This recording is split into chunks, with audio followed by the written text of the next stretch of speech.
नमस्कार, शाम के ठीक 5 बज चुके हैं। आप देख रहे हैं prime time debate show India का सवाल और मैं हूं आपके साथ प्रीति चौहान।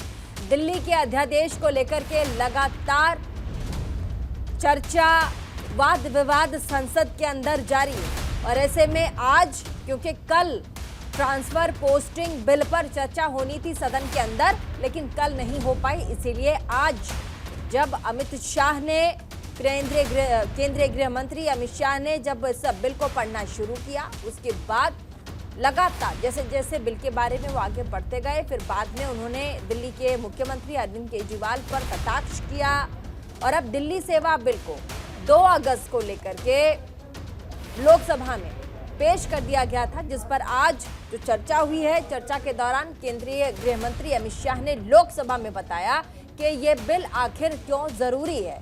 साथ ही उन्होंने आम आदमी पार्टी की सरकार पर जमकर हमला बोला। अमित शाह ने कहा कि संविधान में ऐसे प्रावधान है जो कि केंद्र को दिल्ली के लिए कानून बनाने की अनुमति देता है। विपक्ष ने बिल को सुप्रीम कोर्ट के आदेश के खिलाफ बताया, लेकिन ऐसा नहीं है। इसके साथ ही उन्होंने कहा कि विपक्षी दलों के गठबंधन पर भी उन्होंने निशाना साधा। उन्होंने कहा कि मैं विपक्षी सांसदों से अपील करता हूं कि वे दिल्ली के बारे में सोचें, अपने गठबंधन के बारे में नहीं। तो वहीं विपक्ष की तरफ से कांग्रेस के सांसद अधीर रंजन चौधरी ने कहा कि मैं बिल का विरोध करता हूं।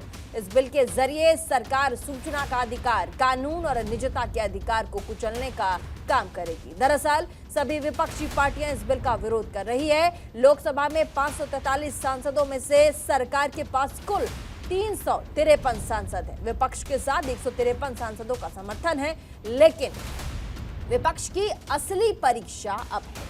यह बिल विपक्षी एकता की मजबूती को साबित करेगा, लेकिन इन सब के बीच सवाल यहां यह है कि दिल्ली पर किसे कंट्रोल मिलेगा।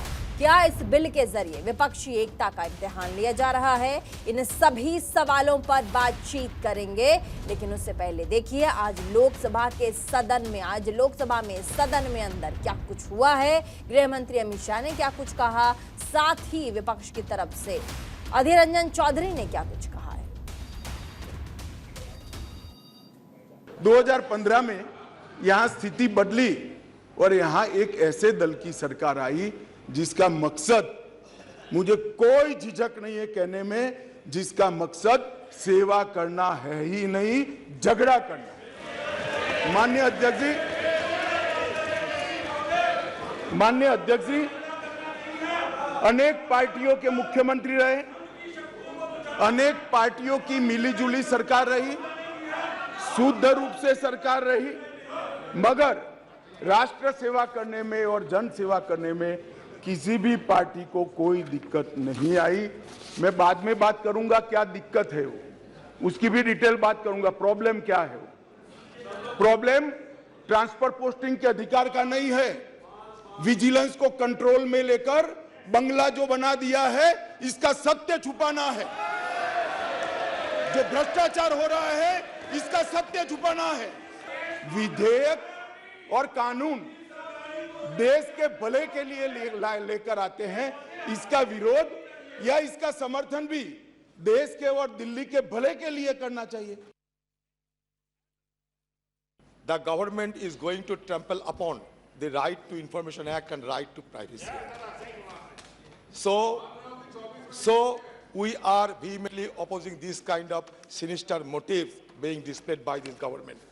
The bill, by amending the Right to Information Act, wants to introduce an era of corruption because new personal data like assets and liabilities, education qualification of corrupt government functionaries cannot be asked for under RTI.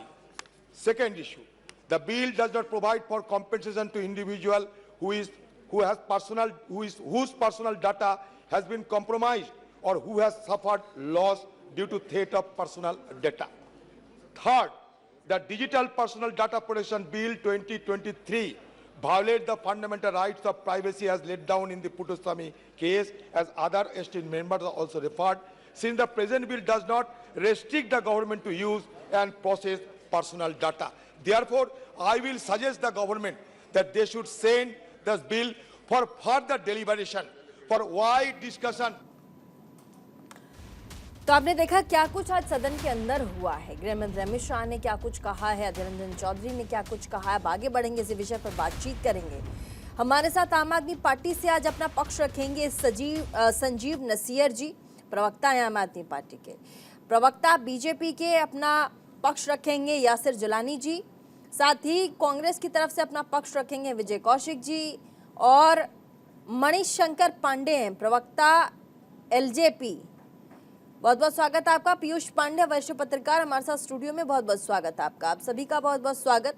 Sanjeev Naseer, प्रवक्ता आम आदमी party के, अभी हमारे साथ जुड़े नहीं है, थोड़ा वेट कर लेते हैं, थोड़ी देर में हमारे साथ जुड़ जाएंगे।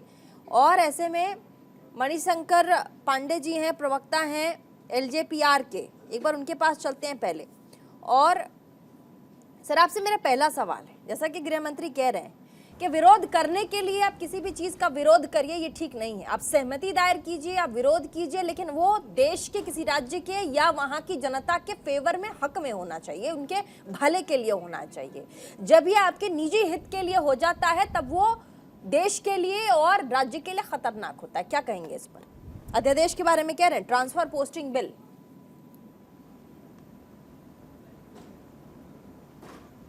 मैं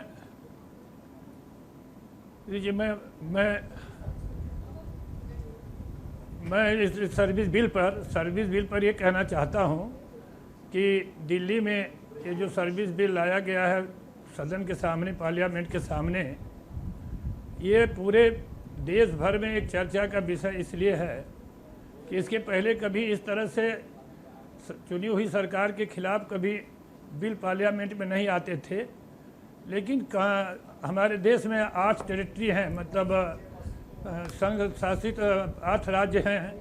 उसमें कौन सी ऐसी परिस्थिति पैदा हो गई जिसमें कि दिल्ली में ही ये बिल को लाना पड़ा, और दिल्ली सरकार के विरोध में केंद्र सरकार को ये बिल जो है पार्लियामेंट के सामने ला करके और इस बात को कहना पड़ रहा है। तो निश्चित तौर पर अगर आप देखेंगे तो दिल्ली सरकार, इसके पहले भी सरकार रही है भारतीय जनता पार्टी की। जब दिल्ली का राज्य का गठन हुआ तो भारतीय जनता पार्टी की सरकार थी, कांग्रेस की सरकार थी, आज जो है आम आदमी पार्टी की सरकार है।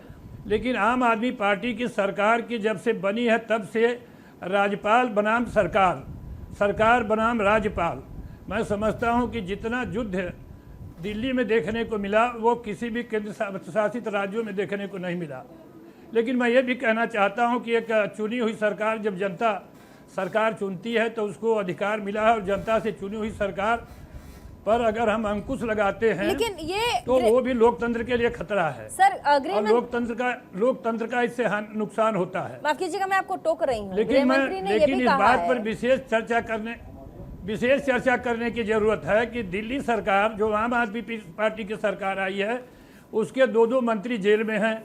वहाँ पर ट्रांसफर पोस्टिंग का धंधा है, वहाँ भ्रष्टाचार का धंधा है, और इसके कारण मैं समझता हूं कि केंद्र सरकार को ये बिल जो है पार्लियामेंट में लाना पड़ा है, जिसमें आज विपक्ष भी चर्चा कर रहा है, लोकतंत्र की दुहाई दे रहा है। लेकिन पिछले 30-35 साल से मैं देख रहा हूं कि जो भी सरकार बनी, उस सरकारों के विपक्ष में, गवर्नर के बीच में, लेफ्टिनेंट गवर्नर के बीच में, सरकार के बीच में कभी ऐसा युद्ध नहीं रहा जैसा कि आम आदमी पार्टी की सरकार में हुआ है। ठीक है। और केंद्र शासित दिल्ली होने के नाते इससे हमारी अवमानना पूरे देश में और दुनिया में भी होती है कि एक केंद्र शासित दिल्ली सरकार, आखिर क्या कारण है कि वहाँ लेफ्टिनेंट गवर्नर के साथ और सरकार के साथ जो है ये युद्ध बराबर चलता रहता है। ठीक है सर। तो निश्चित तौर पर मैं ये कहना चाहता हूँ कि सरकार को विवश होकर के दिल्ली सरकार के भ्रष्टाचार को देखते हुए कहीं न कहीं उस पर अंकुश लगाने के लिए बिल आया है। लेकिन मैं एक लोकतांत्रिक देश होने के नाते ये जरूर कहना चाहता हूँ कि चुनी हुई सरकार के जो अधिकार होते हैं उसको कभी कम करना नहीं चाहिए, क्योंकि जनता का विश्वास, जब हम लोकतंत्र में चुनाव लड़ने जाते हैं तो जनता अपना सारा अधिकार सरकार में निहित करती है, नौकरशाही में नहीं करती है। ठीक है। कहीं ऐसा हमारे साथ और भी मेहमान है सर, मैं आऊंगी आपके पास। मणिशंकर जी हमारे साथ, यासिर जिलानी भी है, प्रवक्ता है बीजेपी के, अपना पक्ष रखेंगे बीजेपी की तरफ से। यासिर जिलानी साहब, आपने अभी मणिशंकर पांडे जी को सुना, प्रवक्ता है एलजेपी के हैं, और गृह मंत्री को भी सदन के अंदर आपने सुना होगा, अधीर रंजन चौधरी को भी आपने सुना होगा। अधीर रंजन जी कह रहे हैं कि आप सिर्फ यूटी में दिल्ली के बारे में सोचकर अगर ये बिल पास करते हैं तो आपके पास और भी राज्य हैं, आप वहां इसे कैसे लागू कीजिएगा? और यहाँ अगर ये बिल पारित हो जाता है, अगर कर देते हैं, तो उसके बाद उन राज्यों का क्या होगा? देखिए, अधीर रंजन चौधरी क्या कह रहे थे, वो अगर जो सदन में लोग बैठे थे लिया होगा तो बहुत बड़ी बात।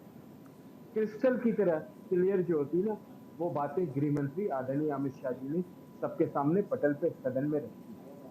देखिए, ये लड़ाई सब जानते हैं कि जब से दिल्ली बनी है, थोड़ा तेज बोलिएगा।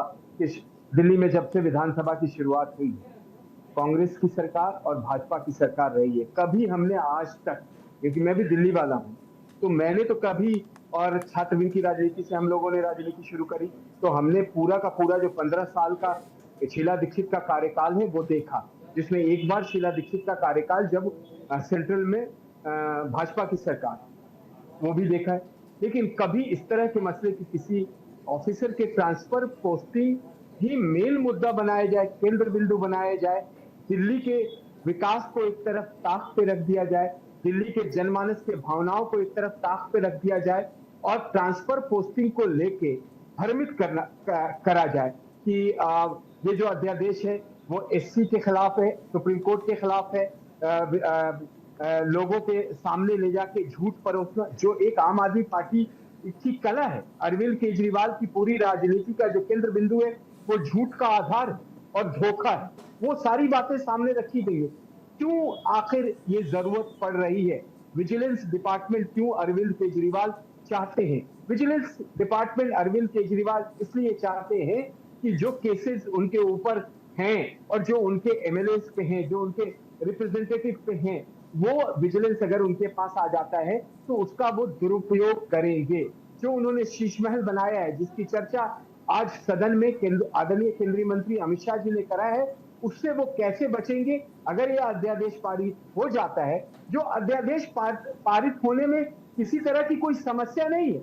उन्होंने इसका भी जिक्र किया है, जब पंडित जवाहरलाल नेहरू से लेके अंबेडकर जी से लेके और संविधान के सारे बड़े बड़े जानकार लोगों ने अब तक, और खास करके मैं प्रीति जी आपको बताऊं कि विदिन जो ये I.N.D.I.A बना हुआ है इंडिया, जो फुल स्टॉप के साथ शुरू होता है, फुल स्टॉप पे खत्म हो जाएगा, इनमें विरोध है। संदीप दीक्षित ने विरोध किया है, पंजाब में रविनीत बिट्टू इनका सांसद है कांग्रेस का, उसने विरोध किया है। आपस में समन्वय नहीं है, आपस में सामंजस्य नहीं है, क्योंकि पावर को हथियाना चाहते हैं। आप छोड़ देना जनमानस की अगर आपको इतनी ही उनके फेवर की बात आप सोच रहे हैं, तो आप दिल्ली में पानी को लेके त्राइमाम है, आपको जानकारी है प्रीति जी, किन किन इलाकों में पानी नहीं आ रहा है। बिजली की कटौती रात में जो यहाँ के पौष इलाके हैं वहां तक होनी शुरू हो गई, निचले इलाकों की तो बात छोड़ दीजिए। महामारी डेंगू अपना एक ऐसा विकराल रूप धारण करने वाला है आने वाले वक्त में, उस पर किसी तरह की कोई चर्चा नहीं। स्वास्थ्य व्यवस्था को कैसे ठीक करना उस पर चर्चा नहीं। लेकिन सदन में सारे लोग, जिनको अरविंद केजरीवाल ने खुद चोर कहा था कि लालू यादव चोर हैं, नीतीश कुमार चोर हैं, उद्धव ठाकरे और तमाम लोग आज उनके साथ खड़े हुए दिखाई दे रहे हैं। असदुद्दीन ओवैसी जैसे लोग खड़े हुए दिखाई दे रहे हैं। ये अजीबो गरीब विडंबना है पॉलिटिक्स की भारत के अंदर। इसीलिए आदरणीय गृह मंत्री अमित शाह ने कहा है कि छोड़ दीजिए, कभी कभी कुछ मुद्दों को राजनीति से आप अपने जो एक आपने समझौता किया हुआ है डॉट इंडिया वाले डॉट के साथ, उसमें आप अपना समन्वय बनाइए। ठीक है, प्रवक्ता आम आदमी पार्टी के संजीव नासिर जी, विजिलेंस अपने हाथ में रखना चाहते हैं, कानून अधिकारियों ट्रांसफर पोस्टिंग का पूरा जो अध्यादेश है वो ब्यूरोक्रेसी के ऊपर ही है। अब प्रवक्ता यहाँ पर हैं यासिर जिलानी, और साथ ही केंद्रीय गृह मंत्री अमित शाह ने भी सदन में कहा है, उन्होंने कहा कि ये शीश महल जाकर देखिए उनका, यहाँ पर ये विजिलेंस हाथ में लेंगे, अध्यादेश हाथ में लेंगे, कानून का दुरुपयोग करेंगे और घोटाले करेंगे।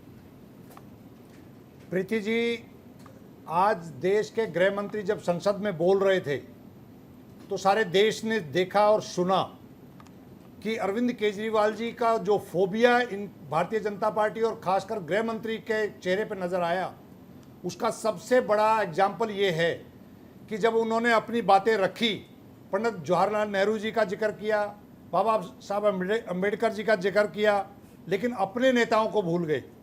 मैं याद दिलाना चाहता हूँ, लाल कृष्ण आडवाणी जी ने फुल स्टेट हुड की डिमांड की थी, मदनलाल खुराना जी, साहिब सिंह वर्मा जी, इन सब मुख्यमंत्री जो वो इनकी पार्टी से रहे थे, भारतीय जनता पार्टी के, ये पूरी तरीके से दिल्ली को फुल स्टेटहुड की डिमांड करते थे। और 2003 में गृह मंत्री के तौर पे अडवाणी जी एक बिल भी लेकर आए थे जो स्टैंडिंग कमेटी को रेफर कर दिया गया था। मैं जानना चाहता हूं और देश भी ये जानना चाहता है, क्या उस टाइम पे दिल्ली के अंदर सारे ब्यूरोक्रेट्स नहीं, जितने भी बाहर की एजेंसीज हैं वो यहाँ पे नहीं थी क्या दिल्ली में? या दिल्ली के अंदर जितने भी दूतावास हैं वो नहीं थे क्या? दिल्ली में ऐसा कौन सी नई चीज चेंज हो गई जो 1991 में जब ये सरकार बनी, अध्यादेश आया, बिल आया और दिल्ली को एक स्टेटहुड मिला, उसके बाद लगातार ये एडमिट किया कि 2015 तक उनको कोई दिक्कत नहीं थी। इसका मतलब ये है कि 2015 के बाद जब दिल्ली की देवतुल्य जनता ने एक तरफा मैंडेट, इतना बड़ा मैंडेट अरविंद केजरीवाल जी की पार्टी को दिया, उसके बाद भारतीय जनता पार्टी का बिल्कुल बोरिया बिस्तरा बंद गया और उसके बाद अब तक दिल्ली में लगातार भारतीय जनता पार्टी हार रही है।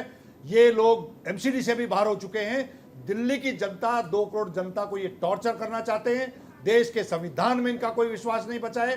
देश के संविधान ने अगर कोई शक्तियां दी हैं, उसका व्याख्या सर्वोच्च न्यायालय ने की है। उस सब चीजों को दरकिनार करते हुए ये नंबर्स की बात कर रहे हैं। इनका नंबर्स भी 2024 में खत्म होने वाला है। टीम इंडिया के सामने जिस तरीके से ये बौखलाहट भरी आजकल इनकी सारी हरकतें हो रही हैं, मणिपुर जल रहा है, हरियाणा जल रहा है, पूरे देश के अंदर भाईचारा तोड़ा जा रहा है। और दिल्ली की ये नंबर्स की जो बात कर रहे हैं, दिल्ली में अगर इस अध्यादेश को ठीक है, कांग्रेस के नेता, ठीक है, कांग्रेस के नेता ये पास भी करवा देंगे, तब भी ये दिल्ली की जनता, कांग्रेस के नेता विजय कौशिक जी, गृह मंत्री ने सीधे सीधे कहा है कि जब तक जरूरत है अभी गठबंधन को, तब तक आपके साथ है, उसके बाद कोई साथ नहीं देगा। सबसे पहले भाग लेने वालों में आम आदमी पार्टी होगी, इसीलिए वो नसीहत भी दे रहे हैं कि देख लीजिए, एक बार सोच लीजिए। देखिए, अमित शाह जी पहले अपनी गिरेबान में झांकें। भाजपा जो ये कहती थी कि एक अकेला सब पर भारी, आज वो मोदी के लिए कुर्सी बन गई है बीमारी, और उस बीमारी के चक्कर में वो 38 दलों से गठबंधन कर रहे हैं। तो सबसे बड़ी बात यह है कि भाई दूसरों को नसीहत और खुद मियाँ फजीहत। तो भाजपा की ये स्थिति है, कहती कुछ है, करती कुछ है। दूसरी बात, इसमें कोई शक नहीं है कि इस देश को बचाने की मुहिम में कांग्रेस पार्टी को बहुत सारी कुर्बानियां देनी पड़ रही हैं। उसमें एक कुर्बानी ये भी है कि हमारी कट्टर विरोधी पार्टी आम आदमी पार्टी, जिनकी सरकार को लेकर यह अध्यादेश संसद में रखा जा रहा है, उस पर बहस हो रही है, उस पर हम आम आदमी पार्टी के साथ खड़े हैं। तो ये बहुत बड़ी कुर्बानी है कांग्रेस पार्टी की। निश्चित तौर पर गठबंधन की राजनीति के हमें बहुत सारे नुकसान झेलने पड़ रहे हैं, लेकिन ये कंडीशन के साथ भी तो था। ठीक है, आप अपनी बात कह रहे हैं, लेकिन ये शर्त रखी गई थी। आप देखिए, 2 बार जब आप लोगों ने मीटिंग बुलाई है, जिसमें आम आदमी पार्टी को भी निमंत्रण था, इन लोग गए, लेकिन पटना के मीटिंग के बाद जब सवाल पूछा गया तो कहते अभी साथ देने की बात नहीं है। जैसे ही ऑर्डिनेंस पे अभी तक कांग्रेस ने हानि कहा है, ऑर्डिनेंस पे ये साथ है, उसके बाद हम साथ आ जाएंगे। तो ये शर्त था ना, इसीलिए आज गृह मंत्री ने भी कहा कि सशर्त पार्टी के साथ जुड़ना। एक होता है निस्वार्थ भाव से पार्टी के साथ जुड़ना, एक होता है अपने मकसद, अपने कंडीशनों, अपने शर्तों पर आप अध्यादेश पे हाँ बोलिए, हम आपके साथ आएंगे। इस पर कितना यकीन करे आपकी पार्टी? नहीं प्रीति जी, देखिए हमारे जो साथी हैं अधीर रंजन चौधरी जी, उन्होंने संसद में क्या कहा? उन्होंने स्पष्ट कहा कि इस अध्यादेश के जरिए कई ऐसी चीज़ें हैं जो दिल्ली की जनता के लिए, इस देश के लिए खतरनाक हैं। उनमें आरटीआई कानून का भी उन्होंने हवाला दिया, निजता के हनन का भी दिया। तो केवल दिल्ली सरकार से जुड़े हुए मामले भी नहीं हैं, कुछ चीज़ें ऐसी भी हैं जो इस देश के लिए खतरनाक हैं, देश की जनता के लिए खतरनाक हैं। उनका जवाब भाजपा सरकार को देना चाहिए। उसके लिए अधीर रंजन चौधरी जी ने कहा है कि भी इसको स्टैंडिंग कमेटी के पास भेजा जाना चाहिए, बिल्कुल। लेकिन मैं फिर कह रहा हूँ कि निश्चित तौर पर कांग्रेस पार्टी को इस देश के लिए, इस देश को बचाने के लिए बहुत कुर्बानियाँ देनी पड़ रही हैं। आज जो देश के हालात हैं, मणिपुर जल रहा है, हरियाणा जल रहा है, दिल्ली जल रहा है, एक के बाद एक घटनाएं इस देश की, उन जो सरकार के फेलियर्स हैं उनको छुपाने के लिए इस भाजपा की साजिश के कारण अंजाम दी जा रही हैं। ठीक है, हमारे साथ वरिष्ठ पत्रकार भी बैठे हैं, पीयूष पंत जी, एक बार उनका रुख भी कर लेते हैं। आपने तमाम पक्षों को सुन लिया, अलग अलग पार्टी के प्रवक्ता यहाँ बैठे, उन्होंने अपना अपना उनके पार्टी का जो पक्ष है उन्होंने रख लिया। पीयूष पंत जी, एक पत्रकार होने के नाते आज गृह मंत्री अमित शाह सदन के अंदर जो कह रहे थे वो आपने सुना होगा, उसके बाद उनके अगेंस्ट में अधीर रंजन चौधरी ने भी अपनी बात रखी है। इन दोनों ही बातों में, दोनों ही तरफ से, दोनों ही पक्षों ने अपनी बात की। इसमें गृह मंत्री ने ये दलील दी, उन्होंने कहा है कि आप विजिलेंस को अपने हाथों में चाहते हैं।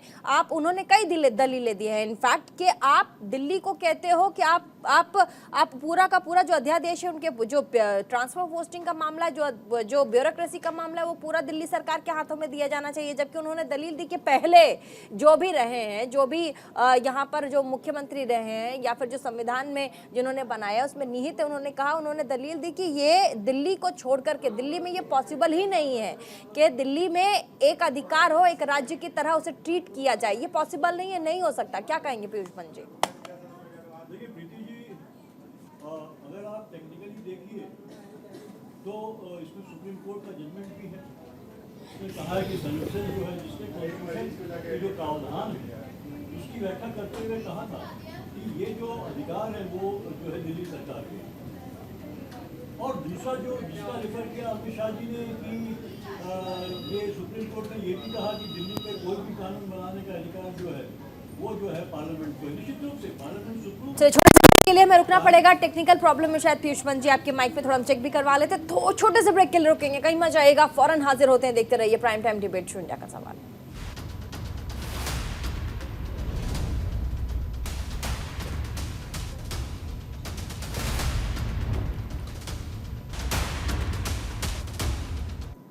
ब्रेक के बाद एक बार फिर से स्वागत आप सभी का। इंडिया के सवाल में चलेंगे डिबेट में। उससे पहले एक बड़ी खबर हमारे पास आ रही है। नूह हिंसा के आरोपियों को कोर्ट में पेश किया गया है। 19 आरोपियों को कोर्ट ने न्यायिक हिरासत में भेज दिया है। कोर्ट ने 14 दिनों के न्यायिक हिरासत में उन्हें भेजा है। और आपको बता दें, ये बड़ी खबर, हरियाणा लगातार सोमवार से जल रहा है। कल देर शाम भी नूह के 2 जगहों पर आगजनी की घटना सामने आई। और ऐसे में जिन आरोपियों को पकड़ा गया इस दंगे के आरोप में, अब ऐसे में कहा जा रहा है कि कोर्ट ने 14 दिनों की न्यायिक हिरासत में कुछ लोगों को भेजा है। नूह हिंसा के आरोपियों को कोर्ट में आज पेश किया गया था। 116 लोगों को गिरफ्तार किया गया था। 19 आरोपियों को कोर्ट ने न्यायिक हिरासत में भेजा। फिलहाल फौरी तौर पर जो जानकारी है उसके हिसाब से चलिए आगे बढ़ेंगे और डिबेट में चलेंगे। हमारे साथ पीयूष पंत जी लगातार बने हुए, अपनी बात पूरी कीजिए पीयूष जी। देखिए प्रीति जी, मैं ये कह रहा था कि जो बात कही गई है, चाहे वो अमित शाह जी द्वारा हो या जो अधीर रंजन चौधरी ने जो बात कही है, तो निश्चित रूप से देखिए आज अमित शाह इस बात को कह रहे हैं क्योंकि अमित शाह चाहते हैं कि केंद्र सरकार के पास जो सर्विसेज वाला मामला है वो आ जाए। और आपने देखा होगा क्योंकि पहले भी जो है जितने भी मामले आम आदमी पार्टी के खिलाफ जो उठे हैं उसमें ज़्यादातर जो है ब्यूरोक्रेट्स की भूमिका रही है। ब्यूरोक्रेट्स की शिकायत करने पे ही जो है ये कहीं ने जो है कि वो कटघरे पे उनको खड़ा किया गया या उनके खिलाफ जो भी ईडी की इंक्वायरी या सीबीआई की इंक्वायरी बैठाई गई वहाँ पे। तो निश्चित रूप से आम आदमी पार्टी को जिस तरह परेशान करने के लिए ये जो है केंद्र सरकार लगातार चाहती थी कि उसके पास इस तरह का जो है ब्यूरोक्रेट्स के ऊपर जो है उनकी पोस्टिंग और उनके अपॉइंटमेंट को लेकर पूरी ताकत बनी रहे। और ये मामले देखिए पहले भी चलते थे, केंद्र सरकारें चलती थी, केंद्र सरकार और दिल्ली की सरकार चलती थी। वैसे ही जो है कि पूर्ण राज्य का दर्जा नहीं मिला था, फिर भी ये चलती थी, स्मूथली चलती थी। आज जो टकराव है इसको मैं पूरा राजनीतिक रूप से देखता हूँ क्योंकि भारतीय जनता पार्टी को लगातार दिल्ली में फतह नहीं हासिल हो पाती है और आम आदमी पार्टी ने जिस तरह से लगातार भारतीय जनता पार्टी के ये अभिलाषा को फलीभूत नहीं होने दिया है लगातार, उसको लेते हुए जो है कि कुछ न कुछ तरीके से जो है आम आदमी पार्टी काम नहीं करने पाए जो है वो ये लगातार कारण ढूंढती रहती है। देखिए एक छोटा सा सवाल भी है मेरा, क्योंकि आप कह रहे हैं कि ठीक है दोनों ही पार्टियां, क्योंकि कोई भी पार्टी सब अपने अपने बारे में पार्टी, चाहे वो आम आदमी पार्टी की हम बात करें या फिर भाजपा की हम बात करें, लेकिन ऐसे में जब सुप्रीम कोर्ट के ऑर्डर आते हैं उसके बाद जिस तरीके से आम आदमी पार्टी की तरफ से जो अधिकारी हैं, जो ब्यूरोक्रेट्स हैं, जो IAS है, IRS जो ऑफिसर्स हैं, उनके साथ जो बर्ताव होता है वो खुद जा करके उन्होंने शिकायत दर्ज कराई। उन्होंने कहा हमारे साथ ऐसा हो रहा है, फाइलिंग गायब हो रही है। वो कह रहे हैं कि हमें कहा जा रहा है कि आप हमारे हिसाब से काम कीजिए वरना आपको हटा दिया जाएगा, आपकी पोस्टिंग कर दी जाएगी। जिस दिन मैं यहीं पर बैठ के खबर पढ़ रही थी, सुप्रीम कोर्ट के ऑर्डर आने के बाद विद इन आवर, मैं कहती हूँ कि 1-1.5 घंटे के अंदर ही 1-2 ऐसे बड़े IAS ऑफिसर थे जिनके तबादले की खबर भी चल गई थी तमाम बड़े चैनल्स में। तो ऐसे में आप इसको फिर कैसे एक तरफा नहीं देख सकते ना, फिर आप कैसे इस पे जज कर सकते हैं? अब दोनों तरफ से आपको तो देख के चलना पड़ेगा। पीयूष जी। हाँ, निश्चित रूप से देखिए, लेकिन जो ब्यूरोक्रेट होते हैं वो जो स्टेट गवर्नमेंट में, चाहे दिल्ली को आप कहिए कि फुल स्टेट्यूट नहीं है, लेकिन दिल्ली की सरकार है, अलग सरकार, चुनी हुई सरकार है, और उसके पास ब्यूरोक्रेट्स केंद्र भेजता है, वहाँ आते हैं, तो उनको उसी के अंडर में काम करना होता है और कोऑर्डिनेशन बनाना ज़रूरी होता है ब्यूरोक्रेट्स को। अगर वो नहीं कोऑर्डिनेशन बना सकते हैं, उनको सरकार की बात को मानना ही पड़ेगा, ब्यूरोक्रेट्स को मानना ही पड़ेगा। लेकिन यहाँ हुआ क्या है, आप देखिए कि ब्यूरोक्रेट्स दिल्ली सरकार के आदेशों को पालन नहीं करते रहे हैं और लगातार केंद्र के पक्ष में जो है होते हुए दिखाई देते हैं, ये प्ली देते हुए कि हमको सेंटर का अधिकार है उनको अपॉइंट करने का, लेकिन उनको ऑर्डर्स फॉलो करने का अधिकार जो है वो राज्य सरकार के जो ऑर्डर्स है उन्हीं को उनको फॉलो करना चाहिए, क्योंकि तभी जो है सरकारें चल सकती है, क्योंकि ब्यूरोक्रेट्स और मिनिस्टर्स मिलकर ही सरकार चलाते हैं। तो निश्चित रूप से यहाँ पे ये टसल आता है और इसके पीछे कहीं ना कहीं मुझे लगता है, देखिए कि चूंकि केंद्र सरकार के पास ये पावर थी अभी तक, और जो है कि वो उसका इस्तेमाल करती रही है, और उसके आधार पर जो है कहीं ना कहीं जो है ब्यूरोक्रेट्स जो है को उस तरह से कहीं जो है कि वो ये भी हो सकता है कि वो उनका कहना ना मानते हो सकता है केंद्र सरकार के इशारे पे ये सब होता रहा हो, क्योंकि केंद्र सरकार चाहती है कि आम आदमी पार्टी की सरकार जो है जिस तरह की जो है कि वहाँ पे लोगों की योजनाएं ला के जो उनको वाहवाही मिलती रही है, उसके आधार पर वो जीतते हुए आए हैं, वो जो है कोई ना कोई उसमें दखल पड़ता रहे। तो मुझे लगता है देखिए ये और सुप्रीम कोर्ट, अगर हम मानेंगे कि हाईएस्ट कोर्ट है, सुप्रीम कोर्ट ने वंस एंड फॉर ऑल ये सेटल कर दिया था कि कॉन्स्टिट्यूशनल अगर आप एंगल से देखेंगे जो प्रावधान है उसके तहत जो है कि सर्विसेज के ट्रांसफर पोस्टिंग का अधिकार जो है ये जो है दिल्ली सरकार के पास क्लियर कट था, उसके बावजूद केंद्र सरकार ऑर्डिनेंस लाती है और एनक्रोच संपूर्ण बहुमत के साथ जीती हुई सरकार के साथ कुछ अधिकार कैसे छीन ले, यही इशारा कर रहे थे वो यहाँ पे देखिए। और आज जो है अमित शाह जी को जो है कि जिन जवाहरलाल नेहरू को भारतीय जनता पार्टी और उनके मोदी जी और अमित शाह जी पानी पी पी के कोसा करते रहे हमेशा पिछले 9 साल में, उन्हीं आज उन्हीं नेहरू जी की याद आ गई इनको कि जो है कि दिल्ली में जो है कि फुल इंस्टीट्यूट नहीं होना चाहिए। लेकिन उन्होंने कहा कि मैं कोई तारीफ नहीं कर रहा हूँ, कोट एंड कोट मैंने कहा, उसमें अगर आप तारीफ ढूंढ रहे हैं तो उसमें उनको कोई उनके आपत्ति नहीं है। चलिए कोई बात नहीं।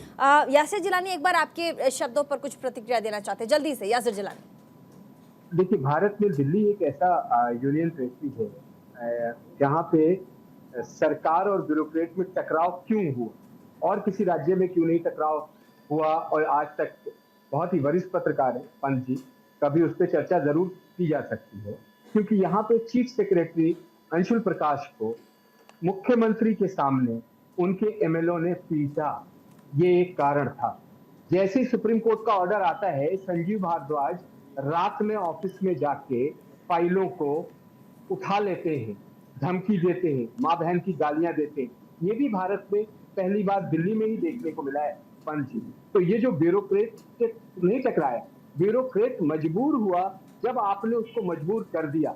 जितने भी अधिकारी हैं वो घोटाले में तो आप सर्वे सर्वा रहे, आपने जो भ्रष्टाचार किया जिसमें पैसे लिए सिसोदिया ने, लेकिन नाम किसका आया जो बाद में अब सारे के सारे ऑफिसर पलट रहे हैं जो इन लोगों के साथ थे। लीकर घोटाले की मैं अभी बात नहीं करूंगा, जिसमें एक ऑफिसर आनंद तिवारी का नाम आया था, उनका अब स्टेटमेंट क्या है उस पर अगर हम चर्चा करेंगे तो बहुत बड़ी चर्चा निकलेगी। वो भी मुझे लगता है कि बेकसूर निकलेगी, क्योंकि उसमें सीधा जो ऑर्डर था वो मनी। क्या दिक्कत थी इनको? ये इतने बहाने बना रहे हैं। 2015 में जब सत्ता में अरविंद केजरीवाल जी आए, आपका जवाब भी दे देता तो पहले दिन नोटिफिकेशन कहां से आ गया? देखिए, कुल मिला के दिल्ली की जनता ने आपको हराया है और आप दिल्ली की जनता का अपमान करते हुए बैकडोर से सत्ता में बना रहना चाहते हैं। ये दिल्ली की जनता को बिल्कुल पसंद नहीं है। आप चुनाव में क्यों नहीं जीत रहे हैं? चुनाव में दिल्ली की जनता क्यों हरा रही है? दिल्ली की जनता आपको बार बार क्यों हरा रही है? आपने एमसीडी में ये सब एलिगेशंस लगाए थे, ये झूठे आरोप जितने आप लगा रहे हैं, ईडी और सीबीआई के कंधे में जो सरकार चला रहे हैं, ये देश देख रहा है दोस्त, ये देश देख रहे हैं। और जब से टीम इंडिया बनी है तब से ये बौखलाहट आपकी 7वें आसमान पे पहुंच गई है। अच्छा, एक बार बोल दिल्ली की जनता आपसे ये जानना चाहती है कि 2015 संजीव नसीर जी, रुक जाइए संजीव नसीर जी, मैं आपको पूरा मौका दूंगी एक एक करके। बहुत अच्छा, सब कुछ ठीक चल रहा था, डिबेट में क्या ठीक चल रहा था? एक एक करके डिबेट में एक एक करके बोलेंगे तो सबको पूरा मौका मिलेगा। ऐसे और भी लोग हैं, बीच में अगर बोलेंगे फिर ओवरलैप हो जाएगा। अपनी बात रखने में आपको पहले बोले, उसके बाद आपको मैं बोल दूंगी। ओवरलैप मत आप ये कीजिए, बताइए कि ओवरलैप आप मत इस कीजिए बिल को संजीव क्यों जी, लेकर आए? संजीव जी ओवरलैप मत कीजिए, एक बार बात कर लेते फिर मैं आपसे प्रतिक्रिया सेकंड लूंगी। आप 10 जवाब सेकंड दे सुन दीजिए। लीजिए ना, थोड़ा तो आप आपको बार-बार ये राजनीति में थोड़ा सा तो बार-बार देखिए, ये अभी बात- कह रहे थे पानी पी पी के कोस रहे थे, थोड़ा सा अंदर रखिए, अभी मन को पत्थर कीजिए, अब क्या कीजिएगा, राजनीति सुनने को मिलती है चीज आपको भी उनको भी, बोलिए जल्दी से। बार बार ये बात कह रहे हैं कि भारतीय जनता पार्टी 98 के बाद दिल्ली में नहीं रही है, लेकिन इस तरह का टकराव हमने 15 साल में विपक्ष की भूमिका निभाई जब मुख्यमंत्री शीला दीक्षित हुआ करती थी। आज इसी अध्यादेश को जो सबसे ज्यादा मुखर होकर मुखालफत करी है वो शीला दीक्षित के बेटे जो 2 बार के सांसद है संदीप दीक्षित ने करी है। उस पर संजीव भाई से पूछिए, ये बोलेंगे नहीं, इनके मुंह में दही जम जाएगी, कोई उसमें एक लफ्ज नहीं बोलेगा। जब आपने ऑफिसर को पीटा है तभी तो ऑफिसर आपके खिलाफ हुए। ऑफिसर क्यों कभी टकराया नहीं शीला दीक्षित से, क्यों कभी टकराया नहीं साहिब सिंह वर्मा जी से, क्यों कभी टकराया नहीं मदन लाल खुराना जी से, क्यों कभी टकराया नहीं सुषमा स्वराज जी से, अरविंद केजरीवाल और उनके लोगों से। अब चलिए ये सवाल मैं पूछ लेती हूँ, एक सेकंड, अब समय देते हैं संजीव नसीर जी, ठीक है। अब बीजेपी का पक्ष रहते हुए जो प्रवक्ता यासिर जिलानी वो कह रहे हैं कि आपके समय में भी अधिकारियों के साथ ये टकराव क्यों देखने को मिल रहा है, इससे पहले शीला दीक्षित की सरकार थी, इससे पहले और भी लोग थे जो दिल्ली की सत्ता में काबिज थे, उनके साथ अधिकारियों के साथ कभी कोई खटास देखने को नहीं मिली, लेकिन ये आपकी सरकार के साथ ये अधिकारियों ये ब्यूरोक्रेसी में इतना ज्यादा खटपट क्यों, इतना ज्यादा अनमन क्यों है, क्यों कह रहे हैं अधिकारी कि आपके अंडर में हम काम ही नहीं करेंगे, आप इस तरह से प्रेशराइज करते हो, वो जो पीटने और मारने की बात वो अपनी तरफ से कर रहे हैं, यासिर जिलानी कहिए, उस पर जवाब दीजिए। जी प्रीति जी, देखिए बिल्कुल आपने बहुत अच्छा सवाल पूछा है और मैं इनको भी बताना चाहता हूं।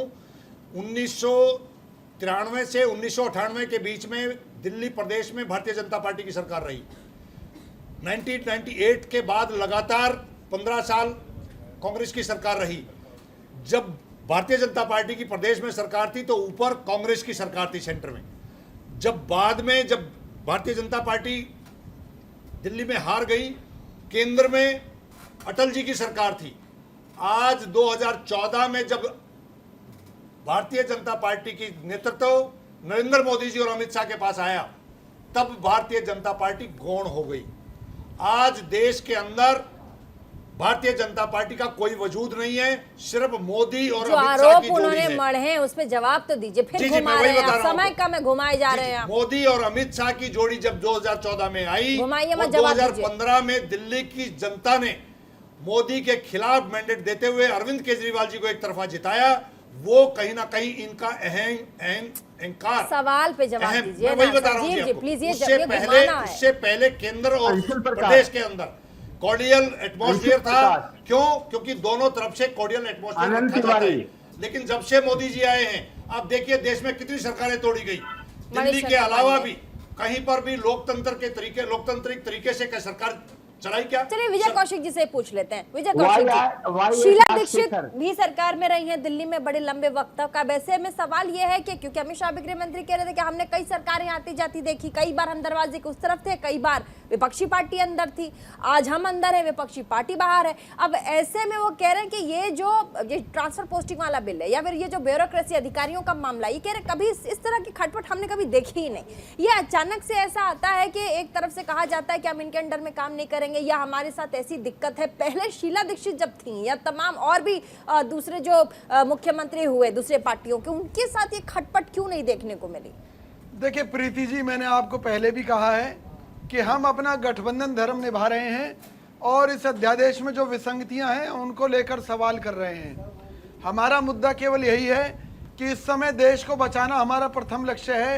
देश महंगाई की मार से मर रहा है, जीएसटी की लूट से मारा जा रहा है, विदेशी कर्ज, विदेशी व्यापार घाटा, चाइना की नीतियां, इन सब के कारण देश तबाही के कागार पर खड़ा है। अब आपको इस पे जवाब नहीं देना है तो कहाँ चाइना, इटली और फ्रांस घुमा रहे हैं? मैं कह रहा हूँ देश जल रहा है, वो हमारी प्राथमिकता है। इसके लिए हम गठबंधन धर्म निभा रहे हैं। गठबंधन धर्म निभा रहे हैं, ठीक गठबंधन है, धर्म के चलते हम इस अध्यादेश अरे के विरोध में खड़े हैं। आपकी मुख्यमंत्री आपकी पार्टी से रही है शीला दीक्षित, मैं कह उनसे तो रहा रिलेटेड हूं। सवाल, उस पे जवाब नहीं दे रहे हैं आप। देखिए इसमें चलिए हमारी मणिशंकर पांडे नहीं घुमाइए मत। गठबंधन धर्म में कौन सा गठबंधन धर्म है ये जिस पर आप बोल नहीं पा रहे हैं? बताइए, जो फैक्ट है वो नहीं बोल पा रहे हैं। मणिशंकर पांडे जी, कुछ पावर्स हैं संविधान में दे मणिशंकर रखी जी, हैं। ठीक है, ठीक है, वो थोड़ा ही प्रीति छीन सकता है जी, कोई। दिल्ली जो है, दिल्ली हाँ दिल्ली बोलिए जो है मणिशंकर जी, बोलिए। दिल्ली हमारे देश का मुकुट है। हाँ दिल्ली हमारे देश का मुकुट है। बिल्कुल है। केंद्र की सरकार और वहाँ राज्य की सरकार, हाँ में एक बेहतर संबंध होना चाहिए। हाँ। मैं आपको याद दिलाना चाहता हूं कि जब शीला दीक्षित की सरकार 15 साल लगातार रही है, हाँ। और वो अटल बिहारी वाजपेयी की सरकार में भी मुख्यमंत्री रही हैं, हाँ। लेकिन इस तरह का घिनौना सरकार अरविंद केजरीवाल की जो दिल्ली में आई है देखने को नहीं मिला। मैं एक उदाहरण दे करके कहना चाहता हूं कि मैं बनारस से दिल्ली आ रहा था, स्टेशन पर उतरा था, कुली मेरी सामान उठाया था और जा रहा था और कह रहा था कि 2 पर 1 फ्री, 2 पर 1 फ्री। मैंने समझा कि दिल्ली में कोई ऐसी चीज़ें हो गई हैं क्या कि 2 पर 1 फ्री मिल रहा हो, कौन सी चीज़? हमने पूछा कि भाई क्या बोल रहे हो? अरे कहा, पांडे 2 जी, बोतल हरियाणा लेंगे में ले तो 1 लो, बोतल फ्री मिल जाएगा। हरियाणा में ले लो, ये यूपी में पूरे ले लो, क्या बात कर रहे हो आप? पूरे हिंदुस्तान के अखबारों में, पूरे हिंदुस्तान के अखबारों में अच्छा, थोड़ा सा सारे सुनिए। जगहों पर यह हलचल बोलिए, मचा। मौका दो। दिल्ली की जो बेइज्जती हुई अरविंद केजरीवाल की सरकार में, हाँ। वो कहीं देखने को नहीं मिली। और आज भी दिल्ली की जो स्थिति बन गई है, हाँ। मैंने उसे पहले ही कहा हाँ। कि चुनी हुई सरकार को अधिकार मिलना चाहिए, लेकिन ट्रांसफर पोस्टिंग का जो अधिकार दिल्ली सरकार मांग रही है वो किससे मांग रही है? क्या कोई उद्योग धंधा चलाना है ट्रांसफर पोस्टिंग का, हाँ। या दिल्ली को सुचारू रूप से चलाना है? चलिए, इसका दिल्ली में जब कोई घटना आपसे घटती जवाब है देंगे इस पर, हाँ। तो पूरा देश में उसका असर पड़ता है। हाँ। आज दिल्ली के 2 मिनिस्टर जेल में हैं और ये सरकार अभी 5-6 साल से आई है और इतना टकराव कभी देखने को नहीं मिला। ये जो सर्विस बिल आया है, मैं समझता हूँ कि केंद्र में जो भी केंद्र द्वारा जो बिल लाया गया है, मैं उसका समर्थन तो लोकतांत्रिक प्रक्रिया के तहत नहीं करना चाहता, लेकिन मजबूरी में यह बात मैं कहना चाहता हूं कि दिल्ली की सरकार पूरी तरह से फेल हो गई है और दिल्ली से पूरा हिंदुस्तान का राज्य और पूरी जनता विचलित हो गई है। हाँ। क्योंकि दिल्ली की घटना को सारे मीडिया कंट्रोल कवर करती है, अखबार कवर करते हैं। छोटी सी भी घटना हो जाए, अभी बाढ़ आई थी, वहाँ की स्थिति देख लीजिए, जमुना की सफाई की स्थिति देख लीजिए, पर्यावरण की स्थिति देख लीजिए, वहाँ सारी स्थिति दिल्ली की हो गई है। जब हवा चलती है तो हवा लोई करके लोग मरने लगते हैं। ये सरकार का सामंजस्य रहना चाहिए, सरकार का। केंद्र और सरकार में जब रिश्ता नहीं रहेगा तो दिल्ली की सरकार ठीक से काम नहीं कर पाएगी। दिल्ली सरकार का कहना है, दिल्ली सरकार का कहना है ऐसा, वो कह रहे हैं कि जब सुप्रीम कोर्ट ने ऑर्डर दिया हमारे फेवर में कि हम पूर्ण बहुमत के साथ जीत कर आए हैं और हमारा अधिकार होना चाहिए, फिर इसके बाबत क्यों नहीं ये लागू हो रहा है? अब इस पर एक बार आपके सवालों का जवाब प्रवक्ता है आम आदमी पार्टी के, जरा पार्टी का पक्ष रखेंगे और कट टू कट जो उन्होंने सवाल पूछा भी घुमाइएगा। बिल्कुल। मैं पांडे जी को बताना चाहता हूं, इस संविधान में एक फेडरल सिस्टम के अंदर एक सिस्टम है कि जो अधिकारी हैं उनकी जवाबदेही होती है चुने हुए मंत्री के खिलाफ के प्रति, और चुने हुए मंत्री का जो रिस्पॉन्सिबिलिटी है या उनको रिप्लाई देना होता है सदन के अंदर, और सदन की जिम्मेवारी सीधी जनता के अंदर जनता के प्रति है। देश की जनता सबसे सुप्रीम है, ये संविधान में इसका उल्लेख है। उसी तरीके से जो अधिकारी हैं वो अधिकारी चुनी हुई सरकार के अंडर काम नहीं करेंगे तो किसके काम करेंगे? अगर आज चुनी हुई सरकार अरविंद केजरीवाल जी की है, अगर अधिकारी उनके कहने से काम नहीं करेंगे तो क्या भारतीय जनता पार्टी के कहने से काम करेंगे? भारतीय जनता पार्टी को अगर दिल्ली की जनता मैंडेट देगी तो उनके कहने से अफसर लगेंगे, उनके कहने से अफसर काम करेंगे। आज जो नीतियां, जो वायदे अरविंद केजरीवाल जी की सरकार ने किए हैं जनता के प्रति, उनको अगर एग्जीक्यूट करना है, उनको अगर लागू करना है तो सारे ऑफिसर्स के माध्यम से लागू होंगे। और उनको रोकने के लिए भारतीय जनता पार्टी की यह साजिश है। दिल्ली के अंदर जितनी भी स्कीम्स, वेलफेयर स्कीम चल रही हैं, इनको सबको ये रोकना चाहते हैं और उसकी आड़ में ये बिल लेकर आए हैं। ठीक है, अब मणिशंकर जी इसका जवाब दीजिए, उसके बाद यासिर जिलानी के पास आऊंगी मैं। जवाब दीजिए। हाँ प्रीति जी, हमारे जो आम आदमी पार्टी के प्रवक्ता जी बोल रहे हैं, हाँ। मैं ये बात कह रहा हूँ कि ये आज ही के दिन ये बात कैसे, आज ही के समय में क्यों ऐसा पैदा हुआ? हाँ। इसके पहले क्या जो अधिकारी फेडरल सरकार में, फेडरल स्ट्रक्चर में जो नियुक्तियां होती थी वो भी तो कहीं कोई दिक्कत नहीं है के माध्यम से, दिक्कत है नरेंद्र मोदी और अमित शाह और मुख्यमंत्री के वो लोग नहीं चाहते कि दिल्ली की जनता ने आज कौन सी ऐसी स्थिति आ गई है, आज ऐसी कौन सी स्थिति आ गई है दिल्ली सरकार में कि केंद्र सरकार में और दिल्ली सरकार के बीच में सामंजस्य नहीं बन पा रहा है? केजरीवाल जी से मैं ये पूछ रहा, अरविंद केजरीवाल जी से कोई ये पीछे पूछे कि उनको नीतियों के कारण ही तो आज दिल्ली की ये स्थिति हो गई है, बदतर स्थिति हुई है।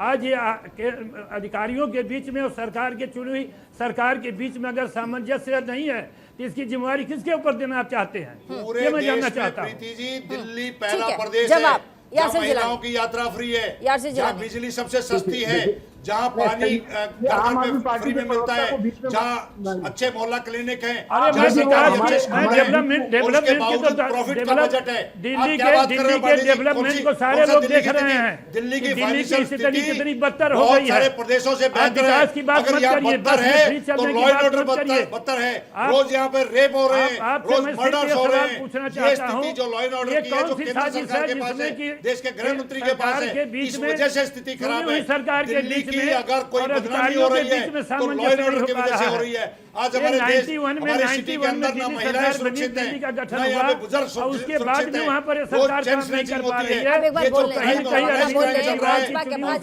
क्राइम प्रीति भाजपा के जी, प्रवक्ता केंद्र की है। जरा समय दीजिए आप मैं ये लोग, जानना चाहता हूं। समय दीजिए आप लोग प्लीज। यासिर जिलानी प्रवक्ता भाजपा के, अपना पक्ष रख लें।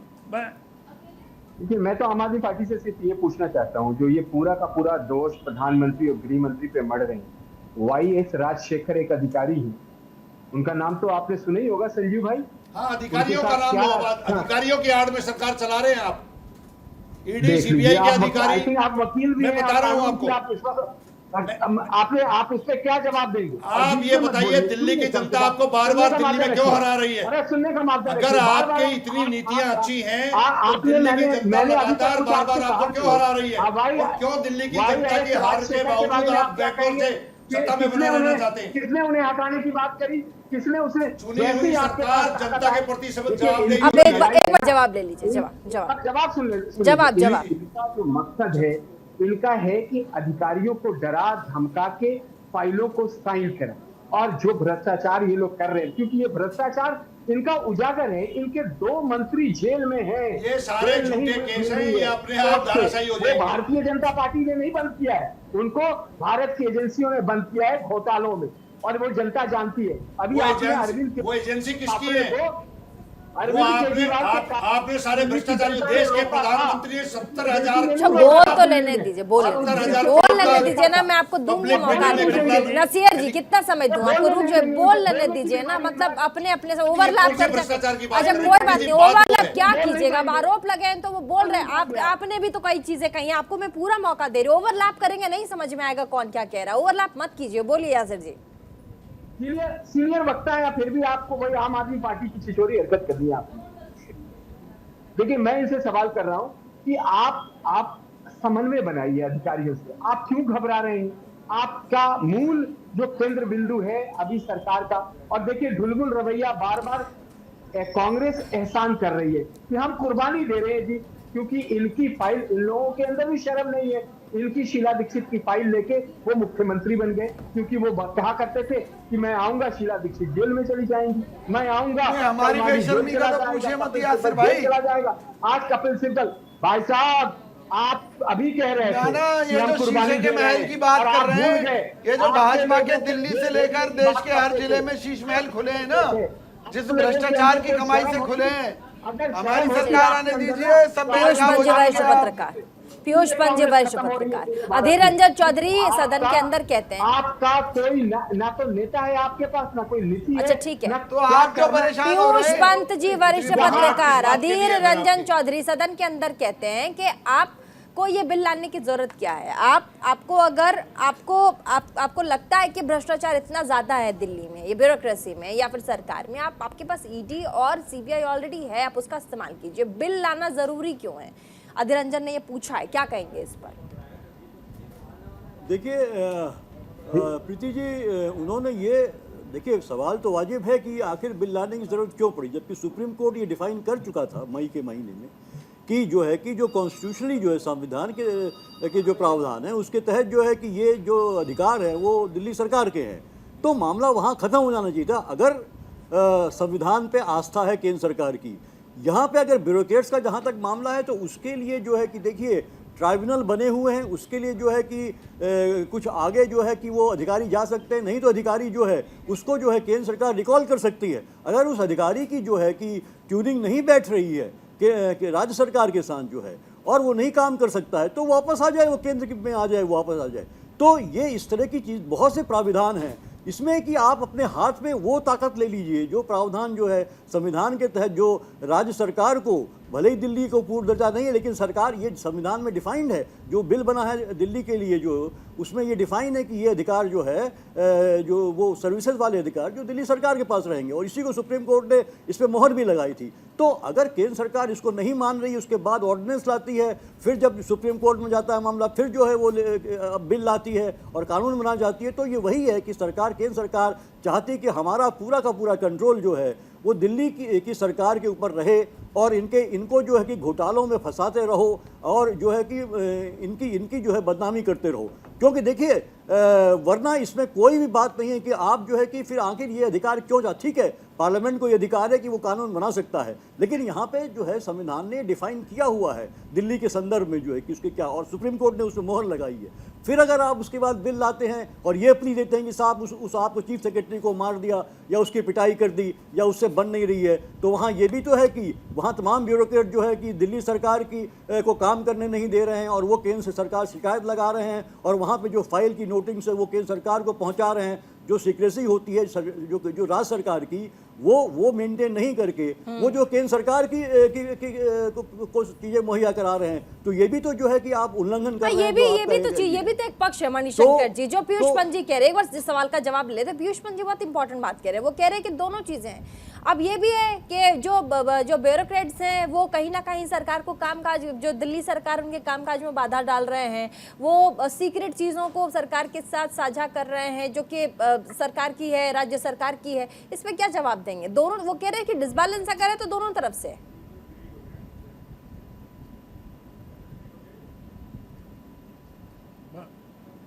प्रीति जी। हाँ प्रीति जी। हाँ सर, मैं कहना चाहता हूं कि ये केंद्र सरकार के और दिल्ली सरकार के अधिकार जो हैं, जो दिए गए हैं दिल्ली सरकार को, खासतौर पे अरविंद केजरीवाल जी के सरकार जो है वो डिफाइन है, और वो अगर डिफाइन है तो फिर जो सरकार से, केंद्र सरकार से नियुक्त अधिकारी हैं वो फिर उसी डायरेक्शन में काम करते हैं। उससे किसी तरह की प्रॉब्लम दिल्ली सरकार को नहीं होनी चाहिए। लेकिन अगर दिल्ली सरकार को इस तरह से, दिल्ली से जो सरकार है, जो अरविंद केजरीवाल जी की, उसको किसी तरह की परेशानी हो रही है, तो उसके बाद लेफ्टिनेंट गवर्नर जनरल बैठे हुए हैं, उनके साथ डील करनी चाहिए। ये तो पिछली सरकारों में भी जो सरकार जिन लोगों ने चलाया है, चाहे वो शीला दीक्षित की सरकार रही हो, चाहे खुराना जी की सरकार रही हो, उस समय भी ये स्थितियाँ पैदा होती रही होंगी कि केंद्र के भेजी हुई जो गवर्नमेंट के अधिकारी हैं और वो बातों को नहीं अगर मान रहे हैं, तो गवर्नर जनरल वहाँ पर बैठे हुए लेफ्टिनेंट गवर्नर, उनके बीच में भी वो रह करके उसको देखने के लिए फाइनल कमेंट की तरफ जाना पड़ेगा, समय बहुत कम है। प्रवक्ता यासिर जिलानी, फाइनल कमेंट दीजिएगा। दिल्ली सरकार को उनके सामने जाती नहीं है। केंद्र सरकार के ही जो नुमाइंदे हैं ना, गवर्नर के साथ बैठ करके गुफ्तगू करना चाहिए, मानेंगे तो कहाँ से गुफ्तगू करके सरकार चलाना चाहिए। परिस्थितियां बन सकती है। समय बहुत कम है, माफ कीजिएगा मुझे, प्लीज थोड़ा सा समझिए। यासिर जिलानी, प्रवक्ता भाजपा के फाइनल कमेंट दीजिएगा, उसके बाद तमाम लोग। देखिए, बहुत सीनियर पत्रकार हैं पंत जी, लेकिन बहुत ही विचित्र उन्होंने फाइनल कमेंट दीजिएगा, पार्टी लाइन, समय नहीं है ज्यादा। बिल्कुल बिल्कुल, फाइनल कमेंट। बहुत ही विचित्र विश्लेषण दिया कि वो जो अधिकारी हैं वो सीक्रेट जो चीजें हैं वो केंद्र सरकार को भेजते। ऐसी क्या सीक्रेसी है भ्रष्टाचार के अलावा?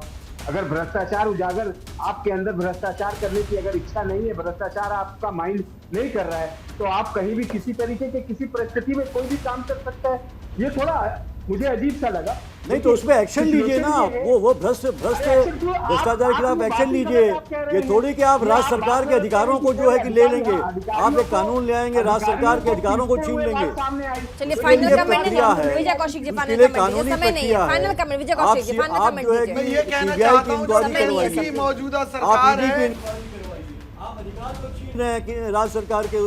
ये थोड़ी बात है कि अगर भ्रष्टाचार है तो आपके पास सीबीआई है, आपके पास ईडी है, जिसका सहारा लेती है केंद्र सरकार। आप ही के पास आऊंगी। तो फिर पार्टी मानती है, चाहे दिल्ली का मुद्दा हो, चाहे कोई दूसरे मुद्दे हो, निश्चित तौर पर ये भाजपा सरकार अपनी नाकामियों पर पर्दा डालने के लिए, इस देश के करोड़ों लोगों के साथ अपनी लूट को जारी रखने के लिए इस तरह के प्रावधान ले लेकर आ रही है, जिनका कांग्रेस पार्टी विरोध करती रहेगी। मणिशंकर पांडे जी, फाइनल कमेंट दीजिएगा, छोटा सा रखिएगा सर।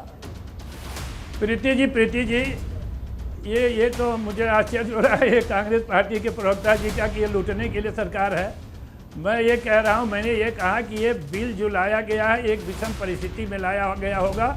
कोई भी केंद्र सरकार हो किसी भी राज्य में इस तरह की बिल नहीं लाती है, लेकिन दिल्ली की स्थिति इतनी बदतर से बदतर हो गई है कि केंद्र सरकार को ये बिल लाना पड़ा है। ठीक है, लोकतंत्र में इस तरह का बिल कोई भी सरकार, पीयूष पंत जी केंद्र की फाइनल सरकार किसी भी सर रुक राज्य जाइए, में हो नहीं गया सर, समय बहुत कम है। पीयूष पंत जी फाइनल से जल्दी से। देखिए प्रीति जी, मैं फिर कहूंगा कि और सुप्रीम कोर्ट ने भी इस बात को कहा है कि वो वेल डिफाइंड है, जो अधिकार हैं वो उसके तहत जो है सर्विसेज भी दिल्ली के को दी गई हैं।